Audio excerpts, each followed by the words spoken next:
Towards a feminist poetics Elaine Showalter का एक बड़ा ही इंपॉर्टेंट एसे है which was published in the year 1979। इस डेट को आप याद रखिएगा because this will set the tone कि ये किस टाइम पर लिखा गया है। उस टाइम पर पेट्रियार्कल समाज में एक औरत को किस तरीके से देखा जाता था when she had to be an author. You all probably are aware that Victorian और late Victorian era में women की जो position थी in the literature in the academia field वो कोई खास बहुत अच्छी नहीं थी। And Ilan Showalter इसी पर्टिकुलर चीज को चेंज करने की कोशिश करती हैं जहां पर women were seen as readers or the consumers of the male dominant society and the male produced text। उनसे ये इनको राइटर बनाती हैं एंड ये कहती हैं कि they should be the owner of their own literature. उनको किसी को कॉपी करने की नीड नहीं है, उनको किसी जॉनरा को पे डिपेंड होने की नीड नहीं है। They should be the actual producers of their own text and उसी के ऊपर ये पूरा एसे लिखा गया है। नाउ हम क्योंकि लिटरेचर के स्टूडेंट्स हैं एंड हमारे लिए कॉन्टेक्स्ट बहुत ज्यादा इंपॉर्टेंट होता है, तो इस बात को याद रखते हुए चलिएगा कि ये जो वर्क है वो उस टाइम पर लिखा गया था when second wave feminism was blooming.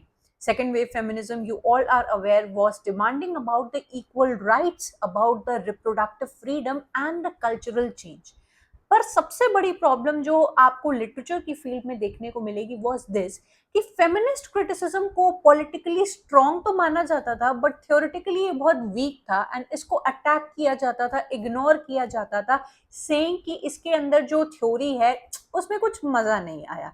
आपको बीइंग लिटरेचर स्टूडेंट इस बात की अच्छी जानकारी होनी चाहिए that when a piece of text is written under your literature, चाहे उसको मेल ने लिखा हो चाहे उसको एक फीमेल ने लिखा हो, उस काम की जो सक्सेस है वो मानी जाती है कि कौन उस काम को उठाकर उस पर रिव्यू लिखना पसंद कर रहा है, उस पर्टिकुलर वर्क को कौन सा क्रिटिक उठाकर क्रिटिक कर रहा है। नाउ क्रिटिसिज्म में हमने पढ़ा है कि क्रिटिक करने का मतलब सिर्फ उसके नेगेटिव पॉइंटर्स को नहीं बताना, बल्कि आप जब एक वर्क को एनालाइज करते हो उसके प्लस उसके माइनस उसके कॉन्टेक्स्ट उसकी हिस्ट्री सब कुछ एक अच्छे तरीके से बताते हो, जिससे उस राइटर की जो रेप्यूटेशन है वो उस एकेडेमिया मार्केट में बहुत ज्यादा ऊपर या नीचे चली जाती है। तभी आपके मैथ्यू अर्नोल्ड एंड आपके आगे आने वाले जो राइटर्स हैं टीएस इलियट वगैरह है, उन्होंने एक क्रिटिक के ऊपर बड़ी रिस्पॉन्सिबिलिटी बताई है कि इनके कंधों पर बड़ी रिस्पॉन्सिबिलिटी होती है, they can make or break someone's career. Same goes for Alexander Pope. तो आप इस बात को अच्छी तरीके से समझते हैं और जानते हैं कि विक्टोरियन सोसाइटी में, एंड अगर हम लोग उसके बाद की भी लेट विक्टोरियन सोसाइटी के बारे में बात कर रहे हैं तो आप सभी को पता है कि फीमेल्स तो भैया जो काम लिख रही थी वो तो मेल स्यूडोनिम के अंदर लिख रही थी।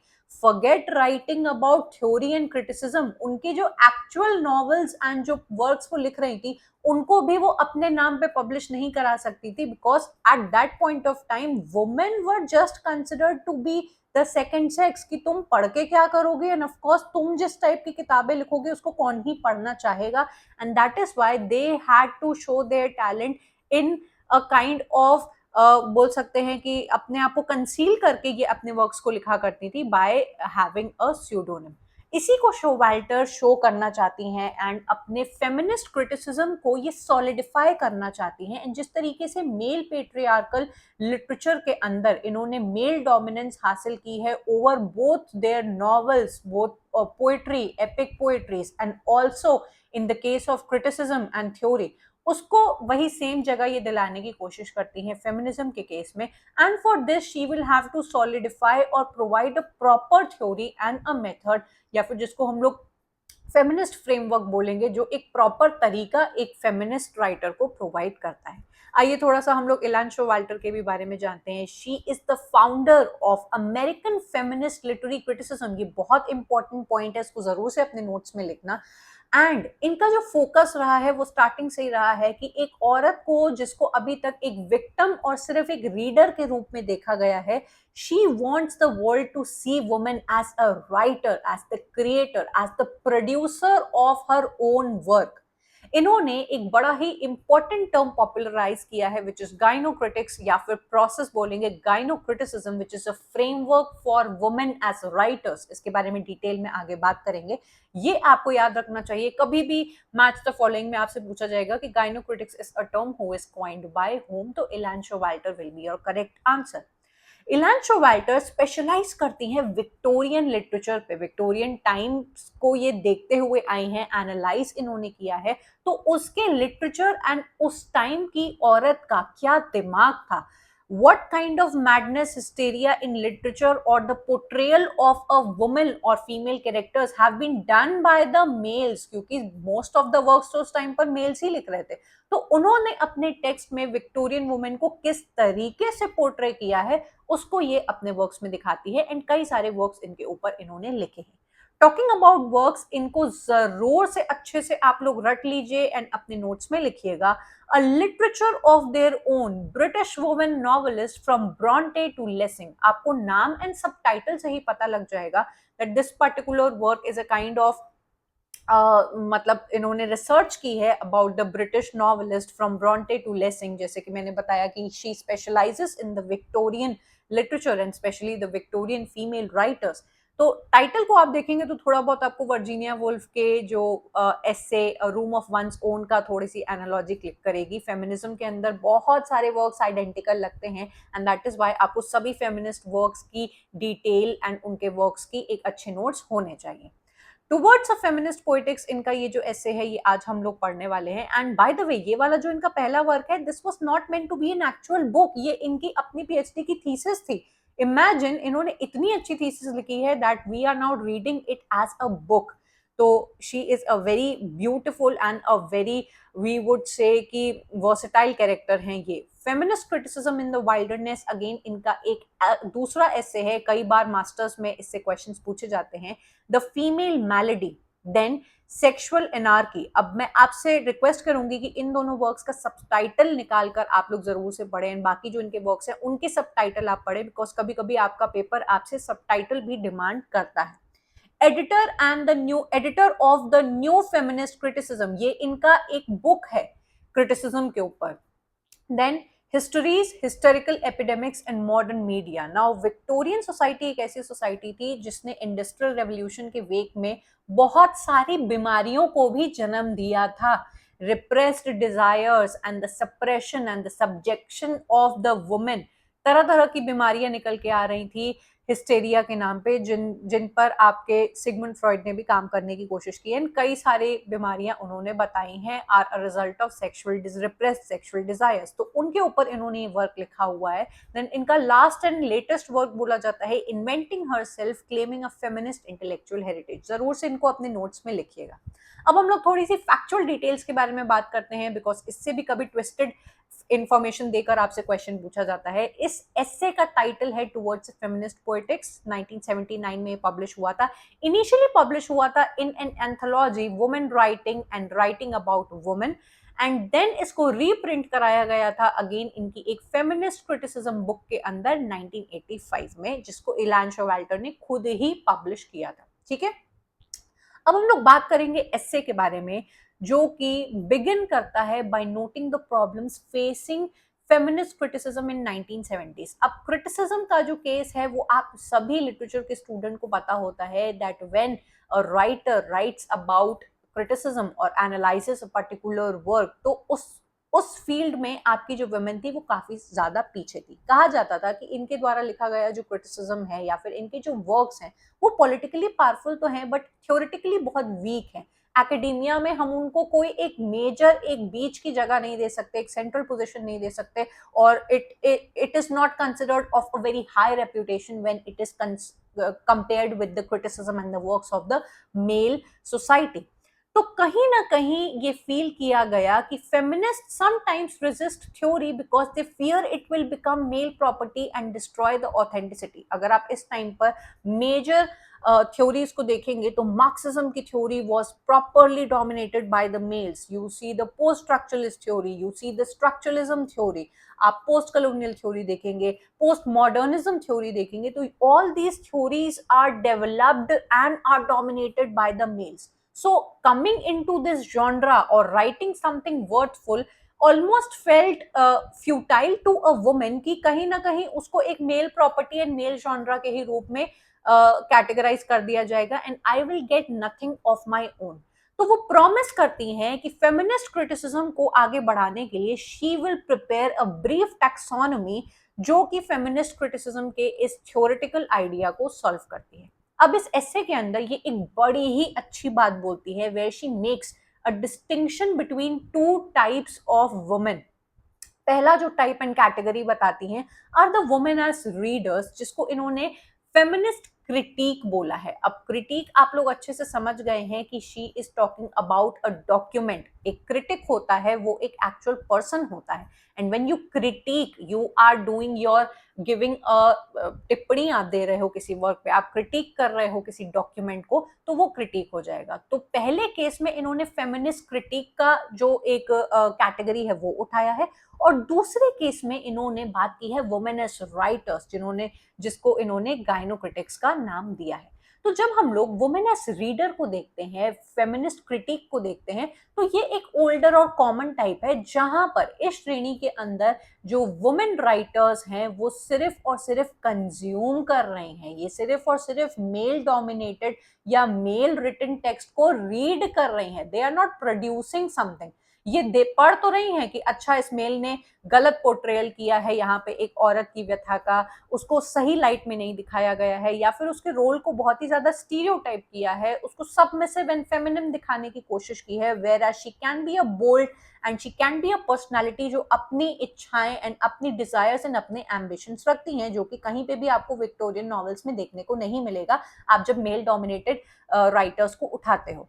तो यहाँ पे women are acting as consumer of male produced literature and वो देखती हैं कि how women read and reinterpret text written by men. अभी तक उनका खुद का कुछ भी नहीं है इसके अंदर। वो इमेजेस को देखती हैं, स्टीरियोटाइप्स को देखती हैं, एक्सपोज करती हैं कि कैसे मिसकंसेप्शंस को बिल्ड किया गया है about women in male centrism. And वो इस चीज में क्रैक्स एंड दरारें पाती हैं कि कैसे ओवर द टाइम हिस्ट्री के अंदर औरत का जो कॉन्स्ट्रक्ट है, औरत का जो स्टीरियोटाइप है, वो मेल ने कितना ज्यादा बिल्ड किया है एंड खराब किया है अपनी सोच के दायरे की वजह से। Now I will give you a very sensitive example. I hope आप लोग इस बात से अग्री करेंगे। Now we all are aware कि female goes through the process of menstruation, periods होते हैं फीमेल्स को, उसमें जो एक औरत को प्रॉब्लम्स होती हैं, क्रैम्प्स होते हैं, मूड स्विंग्स होते हैं and the pain she goes through. कोई भी मेल कितना भी समझ इस चीज प्रॉब्लम को समझे और इसके ऊपर अपनी टिप्पणी पेश करे may be in a good light, तो वो पूरी तरीके से एक औरत के एक्चुअल एक्सपीरियंस को बता ही नहीं सकता है क्योंकि उसने उसको फील ही नहीं किया है। जब तक एक औरत खुद नहीं आगे बढ़ के आएगी and actually she will write about the pain that she is feeling, this is not a kind of perception कि अच्छा ऐसा होता होगा ऐसा होता होगा। What a woman actually feels can not be felt by any mail.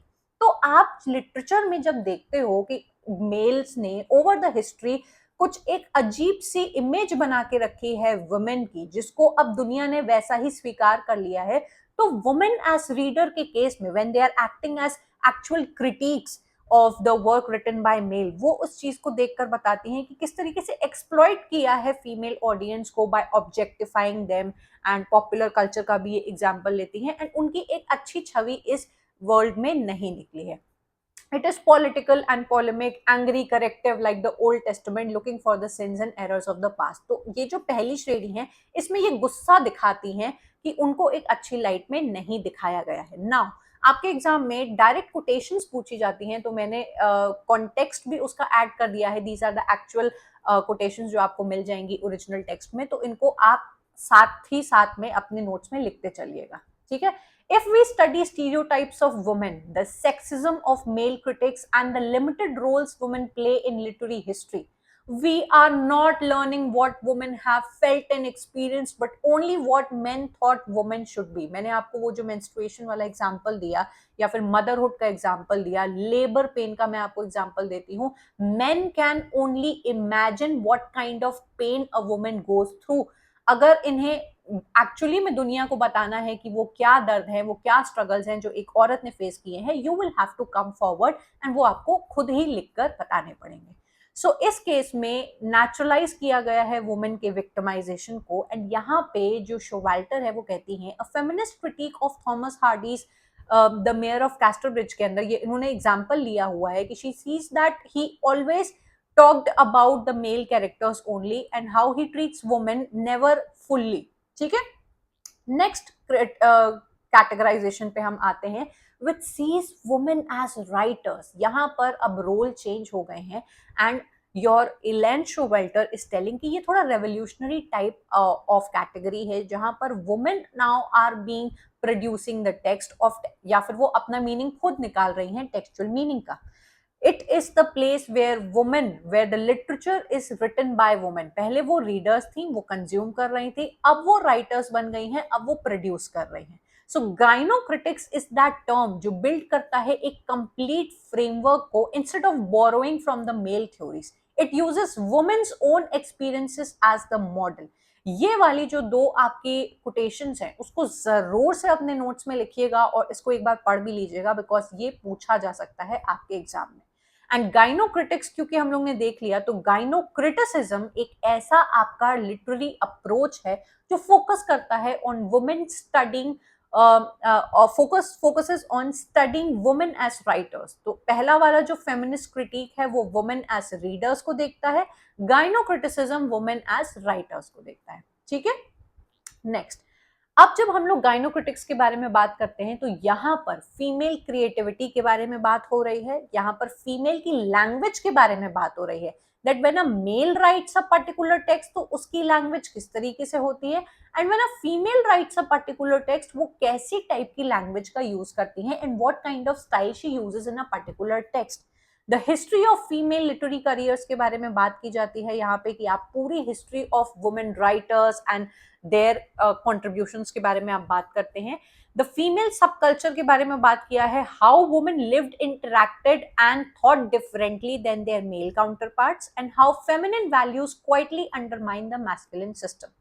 Showalter clarify करती हैं कि gynocritics does not want to erase gender differences और create sexless texts like angels. It celebrates the real differences that come from women's lived reality. मैंने आपको दलित literature में भी ये concept पढ़ाया था that if you are not belonging to a particular community and आप एक दलित इंसान के जीवन के बारे में एक वर्क लिख देते हो तो यू आर मियरली परसीविंग कि ऐसा ऐसा हुआ होगा, you do not know the kind of struggles and the pain that a particular community has gone through. वही सिमिलर चीज आपके फीमेल राइटर्स के भी ऊपर अप्लाई करती है। आर्ग्यूमेंट 2 आपके सामने आता है जहां पर ये डिफाइन करती हैं the difference of women's writing is difficult but necessary. Now women की जो राइटिंग है, क्योंकि हमारे फोर फादर्स जैसे मेल के राइटर्स इतने बड़े बड़े लिख कर गए हैं तो उनका एक जॉनरा, उनका एक स्टाइल एंड डोमिनेंट सेट कर दिया गया है, बट क्योंकि फीमेल राइटर्स इतनी रही ही नहीं तो this is a very slippery and demanding task to make a kind of unique identity for these women कि इनकी जो राइटिंग है it is not simply biological कि अच्छा औरत है तो औरत के ही वर्क्स इस तरीके से होते हैं। You can not stereotype the work of a female. If you see the work of Mary Shelley, आपने फ्रैंकनस्टीन वर्क देखा होगा, it was equally the work of a male. जिस तरीके से उन्होंने साइंटिफिक टेम्परामेंट का इस्तेमाल किया है एंड फिलोसफिकली शो करने की कोशिश की है द हंगर फॉर नॉलेज को, तो यू कैन नॉट से कि this is merely the work of a women जो हाउस चोर्स के बारे में अपने वर्क को लिख रही है। लिंग्विस्टिक कैपेबिलिटीज ऑफ वुमेन को ढूंढना होगा एंड साइको एनालिटिक एस्पेक्ट्स को रिजेक्ट करना होगा। ठीक है, आर्ग्यूमेंट 3 बहुत ही इंपॉर्टेंट आर्ग्यूमेंट है जिससे आपके एग्जाम में डायरेक्ट क्वेश्चन पूछा गया है कि there are different phases in the literary development of a women, उसमें से कौन सा फेज इसके अंदर फॉल नहीं करता है। तो ये आप तभी आंसर कर पाओगे जब आपको एक्चुअली में फेजेस की नॉलेज होगी। ये जो फेजेस हैं वो इमिटेशन से गुजरते हुए, प्रोटेस्ट से होते हुए ऑटोनॉमी या फिर सेल्फ की इंडिविजुअल आइडेंटिटी पर जाते हैं। पहला फेज है आपका feminine phase. Women tried to equal male standards and win acceptance. इस फेज में जब औरतों ने लिखना स्टार्ट किया तो सबसे पहले दे ट्राई टू इमिटेट, ये जाहिर सा एक ह्यूमन टेंडेंसी है कि हमारे सामने किसी भी चीज का एक आइडियल सैंपल होता है तो हम उसे कॉपी करने की कोशिश करते हैं. So initially, when female writers started writing in the feminine phase, वो merely कॉपी करती थी आपके मेल रिटन टेक्स्ट को. दे यूज्ड मेल सूडोनिम्स, जो आप सभी को पता है, Currer Bell for Charlotte Bronte, George Eliot for Mary Ann Evans. ये अपने एक्चुअल नेम्स नहीं बताती थी एंड ये एक टाइप से पर्सोना पिकअप करती थी एक मेल का, ताकि इनके वर्क को एक्सेप्टेंस मिले. तो ये वाला जो आपका फेमिनिन फेज है वो अकोमोडेट करने की कोशिश करता है and they use to imitate the male culture and the male style and the male way of writing a particular work. दूसरा आता है फेमिनिस्ट फेज. ये जो फेज है वो काफी ज्यादा उग्रवादी हो जाता है and they start to protest, where women rejected feminine roles and protested openly. कि भाई पहले इन्होंने इस चीज को एक्सेप्ट किया कि मेल सेंट्रिक आपकी जो नॉवेल्स होती है उसमें एक सर्टन लाइट में ही एक वुमेन को दिखाया जाता है, being feminine, being submissive, she is looking after the house hold chores. वो अपने डिजायर्स एंड एम्बिशंस को गिव अप कर देती हैं मेल के एंड फैमिली की वजह से. तो इन सारी चीजों को वो पहले लिखा कर रही थी, लेकिन सेकंड फेज में वो इन सभी स्टीरियोटाइप्स को रिजेक्ट करती हैं एंड प्रोटेस्ट करती हैं और कहती हैं कि भाई लिटरेचर ने गलत तरीके से दिखाया है वुमेनहुड को and they started demanding rights and autonomy which is linked to your suffrage movement. Now you all literature students must be aware कि suffrage movement is the right to vote. जिस तरीके से एक मेल अपने representative को vote कर सकता है, women also demanded the right to vote their own representation. ठीक है. ओके, यहाँ पर इन्होंने एग्जाम्पल दिया है Amazon यूटोपियाज का, which is considered a kind of dream vision for a perfect female society की. एक ऐसी सोसाइटी का ये विजन सोचती हैं जहां पर सब इक्वल है and there is female society जहां पर सबको इक्वल वे में देखा जाता है. तो ये जो आपका सेकेंड फेज है फेमिनिस्ट फेज, वो प्रोटेस्ट करता है एंड डिमांड करता है इक्वालिटी को. और जैसे ही आप तीसरे फेज में आते हैं which is the female phase, यहाँ पर ना ये इमिटेशन करना चाह रही हैं और ना ये प्रोटेस्ट करना चाह रही हैं. अब ये अपनी वैल्यू को पहचान चुकी हैं, सेल्फ को ये पहचान चुकी हैं. तो इमिटेशन और प्रोटेस्ट को रिजेक्ट करते हुए ये अपनी इंडिपेंडेंस को बढ़ाना चाहती हैं. They turned inward female experience as the source for true autonomous art. अब मेरे जो दिल में आएगा मैं वो लिखूंगी, मैं अपने एक्चुअल एक्सपीरियंसेस के बारे में लिखूंगी, मैं ना ही किसी को इमिटेट करूंगी, ना ही किसी से अपना हक मांगूंगी. मेरे जो अपने क्रिएशंस हैं, मेरे जो दिमाग की उपज है, मैं वो इस दुनिया को दिखाऊंगी. They analyzed culture through female consciousness and extended this to literary forms and techniques. इस पर्टिकुलर फेज में नो सिंगल इमेज और साइन को आप कॉपी करने की कोशिश कर रहे हो, आप सेलिब्रेट करते हो अपनी आइडेंटिटी और अपनी डाइवर्सिटी को. Women reject both imitation and protest, two forms of dependency, and turn instead of female experience as source of an autonomous art, extending the female analysis of culture to the forms of technique of literature. तो ये जो इनके तीनों faces है वो awakening, suffering, unhappiness and मैट्रोफोबिया, इन सभी को कहीं ना कहीं इन एलिमेंट्स को दिखाने की कोशिश करता है. Matrophobia is a very interesting concept जहां पर पहले females use to see their mother as the ideal figure कि मैं ऐसा बनना चाहती हूँ. But lately in the modern society females are coming forward and telling please do not be like your mother, because आपकी जो मदर है is like the epitome of sacrifice that she has made and it costed her own individuality and her own self. तो please never be like your mother, क्योंकि आपकी mother ने बहुत sacrifice किए हैं जो आपको करने की जरूरत नहीं है. यहाँ पर जो ऐसे है वो एंड होता है in a very hopeful note, जहां पर gynocritics grounded in the theory of historical research अब औरतों को एक जगह मिली है where they learn something solid, endure and real about the relations of women to literary culture. इलेन शोवेल्टर कहती हैं कि एक बैलेंस्ड और एक कल्चरल अप्रोच की हमें नीड है when it comes to writing women literature और making a field for the women literature.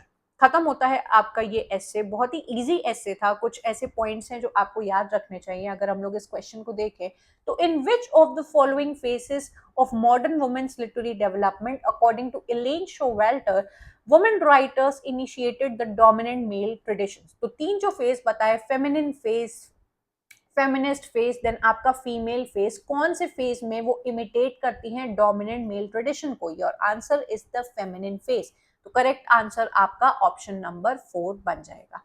It was very easy, मैंने काफी सारे कोटेशंस ऐड किए हैं इस पर्टिकुलर टेक्स्ट के जो कभी भी आपसे पूछे जा सकते हैं, तो मेक श्योर आप इनको अच्छे से पढ़े। एंड इसका जो पीडीएफ है वो आपको मेरे टेलीग्राम ग्रुप पर मिल जाएगा। इसी तरीके से आप बाकी पूरे लिटरेरी थ्योरी को कंप्लीट करना चाहते हो तो you can please be a part of my course, जहां पर detailed and very structured way में मैंने इस पूरे कोर्स को पढ़ा के रखा है। क्वेश्चंस लगाते रहा करो, क्योंकि आपको पता लगता है कि भाई कौन से कंटेंट से कैसे टाइप के क्वेश्चंस पूछे जाते हैं, जो आपको और कॉन्फिडेंट बनाता है कि मैंने अच्छी सी तैयारी की है। एंड आपको ये वीडियो कैसा लगा ये मुझे कमेंट करके जरूर से बताइएगा। एंड आपका इस ऐसे में कौन सा सबसे फेवरेट पार्ट रहा वो भी मुझसे जरूर शेयर करिएगा। I am going to take your leave and I am going to meet you up next in yet another video. Up till then bye and take care.